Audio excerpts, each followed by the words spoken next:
Señor al mundo y fue hecho como uno de los hombres creados. En realidad, el nacimiento de nuestro Señor fue Dios manifestándose. En vez de permanecer como Dios con autoridad, vino al lado del hombre, aceptando todas las limitaciones de éste y tomando forma de siervo. Arrostró el posible riesgo de no poder regresar con gloria. Si como hombre hubiera sido desobediente en la tierra, aún habría podido reclamar su lugar en la deidad defendiendo su autoridad original. Pero si lo hubiera hecho habría quebrantado para siempre el principio de la obediencia. Había dos maneras en que el Señor podía volver. Una consistía en obedecer como hombre, absolutamente y sin reservas, estableciendo la autoridad de Dios en todas las cosas y en toda ocasión sin el más leve indicio de rebelión. Así, paso a paso, por medio de la obediencia a Dios, sería hecho Señor sobre todas las cosas. La otra consistía en regresar abriéndose paso a la fuerza, es decir, reclamando y usando la autoridad, poder y gloria de su deidad a raíz de haber hallado que la obediencia era imposible por la debilidad y limitaciones de la carne. Ahora bien, el Señor descartó esta segunda manera y anduvo humildemente por el camino de la obediencia hasta la muerte. Una vez que se hubo despojado a sí mismo, rehusó llenarse de nuevo. Y jamás siguió una línea de conducta ambigua. Si el Señor hubiera fracasado en el camino de la obediencia después de renunciar a su gloria y autoridad divinas y de tomar forma de siervo, nunca más habría vuelto con gloria. Fue tan solo por el camino de la obediencia en su condición de hombre que regresó. Así fue como él regresó en base a su perfecta y singular obediencia. Aunque tuvo que soportar sufrimiento tras sufrimiento, mostró absoluta obediencia, sin la más leve sombra de resistencia o rebelión. Por consiguiente, Dios lo exaltó hasta lo sumo y lo hizo Señor cuando volvió a la gloria. No fue que él se llenara de aquello de que se había despojado. Al contrario, fue Dios Padre quien lo hizo. Fue el Padre quien trajo a este hombre de regreso a la gloria. Así pues, Dios Hijo ha venido a ser también ahora el hombre Jesús en su retorno a la gloria. Por esta razón, el nombre de Jesús es tan precioso. En el universo no hay nadie como él. Cuando en la cruz clamó consumado es. Proclamó no solamente la consumación de la salvación, sino también el cumplimiento de todo lo que significa su nombre. Por lo tanto, él ha obtenido un nombre que es sobre todo nombre, y en su nombre se doblará toda rodilla y toda lengua confesará que Jesús es el Señor. De aquí en adelante, él es Señor así como Dios. El hecho de ser Señor habla de su relación con Dios, de cómo fue recompensado por él. El hecho de ser Cristo revela su relación con la Iglesia. Resumiendo, pues, cuando el Hijo dejó la gloria no tenía la intención de regresar en base a sus atributos divinos. Al contrario, deseaba ser exaltado como hombre. De este modo, Dios ratificó su principio de obediencia. Cuán necesario es que seamos completamente obedientes, sin el más mínimo rastro de rebelión. El Hijo volvió al cielo como hombre y fue exaltado por Dios después de ser obediente como hombre. Encaremos este gran misterio de la Biblia. Al despedirse de la gloria y vestirse de carne humana, el Señor resolvió no volver en virtud de sus atributos divinos. Y porque nunca mostró ni la más leve señal de desobediencia, Dios lo exaltó por razón de su humanidad. Cuando vino, el Señor desechó su gloria. Pero cuando regresó, no solo recobró esa gloria sino que recibió más gloria. Haya también en nosotros este sentir que hubo en Cristo Jesús. Andemos todos en el camino del Señor y lleguemos a la obediencia haciendo de este principio de obediencia nuestro propio principio. Sometámonos unos a otros. Una vez que hayamos comprendido este principio, no tendremos ningún problema en percibir que no hay ningún pecado más grave que la rebelión y que no hay nada que sea más importante que la obediencia. Tan solo en el principio de la obediencia podemos servir a Dios. Tan solo en obedecer como Cristo lo hizo puede. 52. Mos reafirmar el principio de autoridad de Dios, pues la rebelión es el resultado del principio de Satanás. Aprendiendo la obediencia por medio del sufrimiento. Se dice en Hebreos 5:8 que Cristo aprendió la obediencia por las cosas que padeció versión moderna. El sufrimiento hizo obedecer al Señor. Notemos aquí que Él no trajo la obediencia a esta tierra. Él la aprendió, y lo hizo por medio del sufrimiento. Es cuando pasamos por el sufrimiento que aprendemos la obediencia. Tal obediencia es real. Nuestra utilidad no está determinada por el hecho de si hemos sufrido o no, sino por el de cuánto hemos aprendido a obedecer por medio de ese sufrimiento. Solo los obedientes son útiles a Dios. Mientras no se ablande nuestro corazón, el sufrimiento no nos dejará. Nuestro camino consiste en muchos sufrimientos. Los indolentes y los amantes de los placeres son inútiles delante de Dios. Aprendamos, pues, a obedecer en el sufrimiento. La salvación hace que la gente sea obediente y tenga gozo. Si tan solo buscamos el gozo, nuestras posesiones espirituales no serán muy ricas. Pero los que sean obedientes experimentarán la abundancia de la salvación. No cambiemos la naturaleza de la salvación. Obedezcamos, porque nuestro Señor Jesús, habiendo sido perfeccionado por medio de la obediencia, vino a ser la fuente de nuestra eterna salvación. Dios nos salva para que obedezcamos su voluntad. Si hemos tenido un encuentro con la autoridad de Dios, descubriremos que la obediencia es fácil y que la voluntad de Dios es sencilla, porque el Señor mismo fue obediente y nos ha dado a nosotros esta vida de obediencia. Capítulo 6. Cómo establece Dios su reino. Y, aunque era hijo, por lo que padeció aprendió la obediencia. Y habiendo sido perfeccionado, vino a ser el autor de eterna salvación para todos los que le obedecen. Hebreos 5, 8, 9. Y, nosotros somos testigos suyos de estas cosas, y también el Espíritu Santo, el cual ha dado Dios a los que le obedecen. Hechos 5, 32. Mas no todos obedecieron al Evangelio. Pues Isaías dice, Señor, ¿quién ha creído a nuestro anuncio? Romanos 10, 16. Para dar retribución a los que no conocieron a Dios, ni obedecen al Evangelio de nuestro Señor Jesucristo, segunda a los Tesalonicenses 1, 8. Habiendo purificado vuestras almas por la obediencia a la verdad, mediante el Espíritu, para el amor fraternal no fingido, amaos unos a otros entrañablemente, de corazón puro. L de Pedro 1, 22. El Señor aprendió la obediencia por medio del sufrimiento. Así como Dios aseguró el principio de obediencia mediante la vida de nuestro Señor, así también estableció su autoridad, por medio del Señor. Veamos ahora cómo Dios establece hoy su reino en base a esa autoridad. El Señor vino a este mundo con las manos vacías. No trajo consigo la obediencia. La aprendió por lo que padeció, viniendo a ser así la fuente de eterna salvación para todos los que le obedecen. Pasando por muchos sufrimientos, aprendió a ser obediente hasta la muerte, y muerte de cruz. Cuando el Señor salió de la deidad para hacerse hombre, se hizo verdaderamente hombre, débil y familiarizado con el sufrimiento.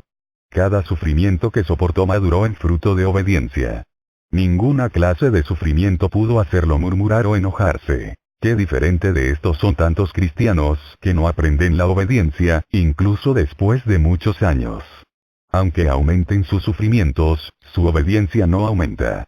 Cuando llegan los sufrimientos, frecuentemente murmuran angustia 2, indicando asimismo que aún no han aprendido a obedecer. Pero cuando nuestro Señor pasó por toda clase de sufrimientos, mostró de continuo el espíritu de obediencia, y así vino a ser la fuente de nuestra eterna salvación. Por la obediencia de un hombre, muchos recibieron la gracia. La obediencia de nuestro Señor es para beneficio del reino de Dios. El propósito de la redención es promover este reino. Dios establecerá su reino. Hemos notado cuán grandemente ha afectado al universo la caída de los ángeles y del hombre y qué tremendo problema le ha creado a Dios. Fue el propósito de Dios que los seres que había creado aceptaran su autoridad. Sin embargo, ambas clases de criaturas la rechazaron. Dios no podría establecer su autoridad en las criaturas. Aún así, no renunciaría a ella. Él podría retirar su presencia, pero jamás renunciará a la autoridad que inició. Donde está su autoridad, allí está su legítimo lugar. Por eso es que Dios por una parte afirmará su autoridad y por la otra establecerá su reino. Aunque Satanás viola continuamente la autoridad de Dios y los hombres se rebelan diariamente contra él, Dios no permitirá que tal rebelión continúe para siempre. Él establecerá su reino. ¿Por qué llama la Biblia reino de los cielos al reino de Dios? Porque la rebelión no se limitó solamente a esta tierra, sino que además alcanzó a los cielos, donde se rebelaron los ángeles. ¿Cómo, pues, establece el Señor el reino de Dios? Lo hace por su obediencia. jamás desobedeció a Dios ni una sola vez. Ni una sola vez resistió la autoridad de Dios mientras estuvo en la tierra. Al obedecer perfectamente y permitir que la autoridad de Dios rigiera en forma absoluta, el Señor estableció el reino de Dios en la esfera de su propia obediencia. Pues bien, tal como nuestro Señor lo ha hecho, así también debe hoy obedecer la Iglesia a fin de que prospere la autoridad de Dios y se manifieste su reino. Dios ordena que la Iglesia sea la vanguardia de su reino. Después de la caída de Adán, Dios escogió a Noé y su familia. Pero después del diluvio, también cayeron ellos. Así que Dios llamó a Abraham para que fuera padre de multitud de naciones, siendo su intención establecer su reino por medio de Abraham. A Abraham lo sucedió Isaac y posteriormente Jacob. Los descendientes de Jacob se multiplicaron grandemente bajo la opresión egipcia, por lo cual Dios envió a Moisés a sacarlos de Egipto para que fundaran una nueva nación. Pero a raíz de que había desobedientes entre ellos, Dios llevó a los israelitas por el desierto a fin de enseñarles la obediencia. Sin embargo, ellos persistieron en su rebelión contra Dios, con el resultado de que toda aquella generación pereció en el desierto. Aun cuando la segunda generación logró entrar en Canaán, todavía se negaron a escuchar la palabra de Dios con corazón perfecto. Por esto no pudieron arrojar completamente de la tierra a los cananeos. Saúl fue el primer rey, pero por causa de su rebelión no se pudo establecer el reino. No fue hasta que Dios escogió a David que halló en él al rey conforme a su corazón, pues David obedeció plenamente a la autoridad de Dios. Aún así todavía quedaron rastros de rebelión en la nación. Dios había señalado a Jerusalén como el lugar donde pondría su nombre, pero el pueblo seguía sacrificando en el lugar alto de Gabaón. Eran tardos para obedecer. Tenían rey, pero carecían de la naturaleza espiritual de un reino. Antes del tiempo de David, había un reino sin rey propiamente dicho. En el tiempo de David existían el rey y el reino, pero todavía faltaba la naturaleza espiritual del último. No obstante, el reino de Dios tendría que establecerse verdaderamente. El Señor vino a este mundo a fundar el reino de Dios. Su evangelio es de doble naturaleza, una personal y otra corporativa. En cuanto a la naturaleza personal, el Evangelio llama a los hombres a recibir vida eterna por medio de la fe. Con respecto a la naturaleza corporativa, invita a los hombres a ingresar en el reino de Dios por medio del arrepentimiento. Los ojos de Dios están sobre el reino. La llamada oración del Señor, por ejemplo, comienza y termina con el reino. Empieza con las palabras: venga tu reino.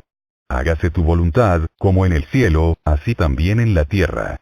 El reino de Dios es ese reino en el cual se hace la voluntad de Dios sin ninguna interferencia.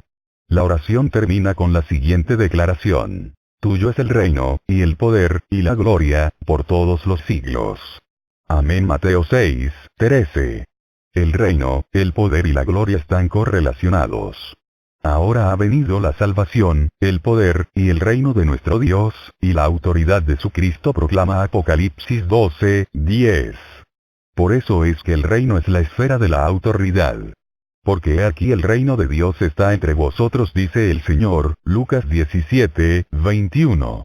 Dice entre vosotros, no dentro de vosotros. El Señor mismo es, en realidad, el reino de Dios. Cuando el Señor Jesús está entre nosotros, es el reino de Dios el que está entre nosotros. Por eso es que la autoridad de Dios se realiza plenamente en la vida del Señor. Ahora bien, así como el reino de Dios está en el Señor, así también tiene que hallarse en la Iglesia, porque la vida del Señor es liberada en la Iglesia y, por lo tanto, el reino de Dios se extiende también a la Iglesia.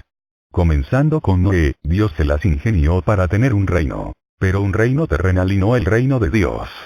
Este comienza en realidad con el Señor Jesús. Qué pequeña era al comienzo su esfera de acción. Hoy, sin embargo, este grano de trigo ha llevado mucho fruto. Su esfera de acción se extiende no solamente al Señor sino también a muchos santos. El propósito de Dios es que seamos su reino y su iglesia, dado que la iglesia fue ordenada para ser la esfera donde se ejerza la autoridad de Dios. Él desea tener su legítimo lugar en más que unos cuantos individuos. Él desea que toda la iglesia le dé la preeminencia absoluta a fin de que prevalezca su autoridad y no haya rebelión. Así que Dios está resuelto a establecer su autoridad entre sus criaturas. Él quiere que obedezcamos, no solamente a la autoridad directa que Él mismo ejerce, sino también a las autoridades delegadas que instituye. Lo que Dios espera es la obediencia completa, no una obediencia parcial. El Evangelio no solo llama a la gente a creer sino también a obedecer. La Biblia menciona la obediencia así como la fe, porque no somos solamente pecadores sino también hijos de desobediencia. Lo que Romanos 10:16 quiere decir con las palabras creído a nuestro anuncio cuando cita Isaías 53:1 es obedecido al Evangelio. La naturaleza de creer en el Evangelio consiste en obedecerlo. Para dar retribución a los que no conocieron a Dios, ni obedecen al Evangelio de nuestro Señor Jesucristo 2a. A los Tesalonicenses 1:8. Los que no obedecen son los rebeldes. Ira y enojo a los que son contenciosos y no obedecen a la verdad Romanos 2:8. Los desobedientes son los rebeldes. Habiendo purificado vuestras almas por la obediencia a la verdad la de Pedro 1:22. Esto indica claramente que la purificación es por la obediencia a la verdad. La fe es obediencia.